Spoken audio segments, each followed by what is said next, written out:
Доброго дня, друзі!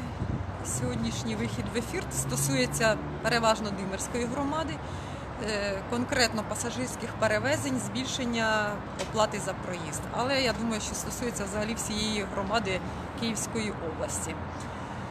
Справа в тім, що в нашій громаді раптово підняли на 20-25, залежно від відстані відсотків,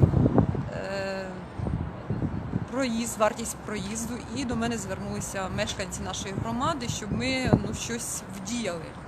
Тому буквально сьогодні другий робочий день після підйому вартості, і ми сьогодні знаходимося в Київській обласній державній адміністрації, були в Київській обласній раді, спілкувалися з керівником, підказуй, Микола, як управління пасажирських перевезень Київської ОДА.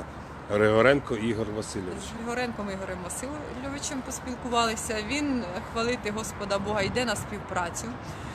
Він зазначив про те, що підвищення вартості проїзду абсолютно не узгоджене із їхнім управлінням, взагалі з Київською обласною державною адміністрацією.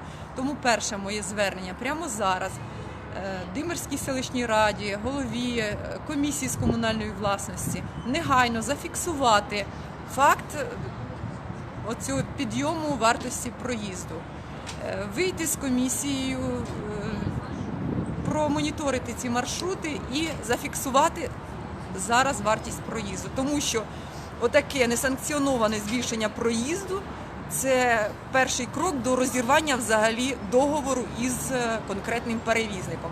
Це стосується і Димирського АТП, яке слідом за АТН підняло, це стосується і АТН. Тому прохання негайно, поки вони самочинно підняли і зараз швиденько злякаються, зменшать ціну проїзду, треба зафіксувати, що без погодження підняті ціни на проїзд.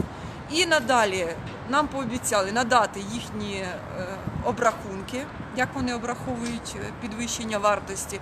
Ми разом з облдержадміністрацією в співпраці перевіримо всі ці цифри, надамо вам, зможете і ви висловити свою думку.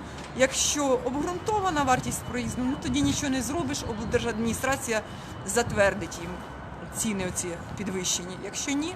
Але з участю громади.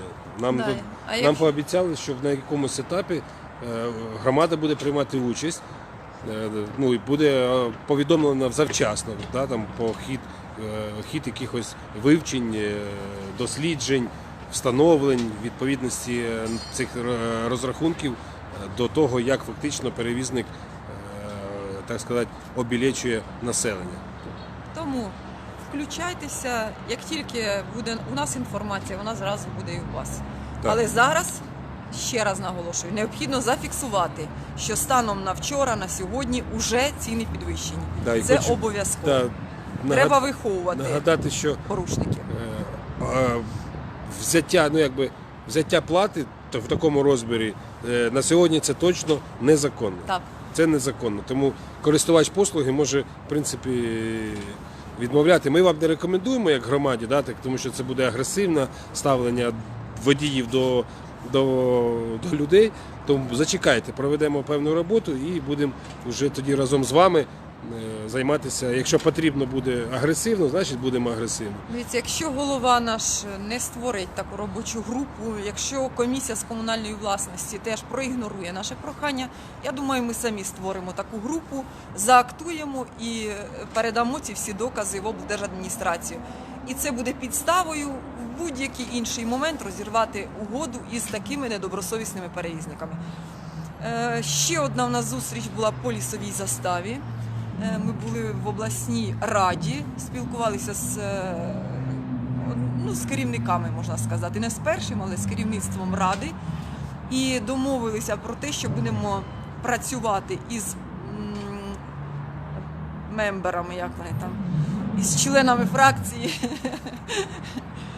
«Слуг народу», які вирішили, що це десь там не громада хоче, а там певні депутати обласної ради. Проведемо відповідну роботу і будемо переконувати на наступній сесії голосувати про передачу лісової застави нам. Сподіваємося, що це буде успішно. Нам пообіцяли запрошувати на комісії де ми зможемо представляти свою громаду. Пообіцяли запросити на сесію, те, що раніше не робилося. Ну і ми сподіваємося, що зможемо переконувати на фракціях тих, які сумніваються. На засіданнях фракцій ми теж будемо брати участь, якщо до того часу не вдасться переконати поза засіданням. Ну ось це два питання, по яких ми тут були, обидва вважаємо успішні. Дякуємо за увагу.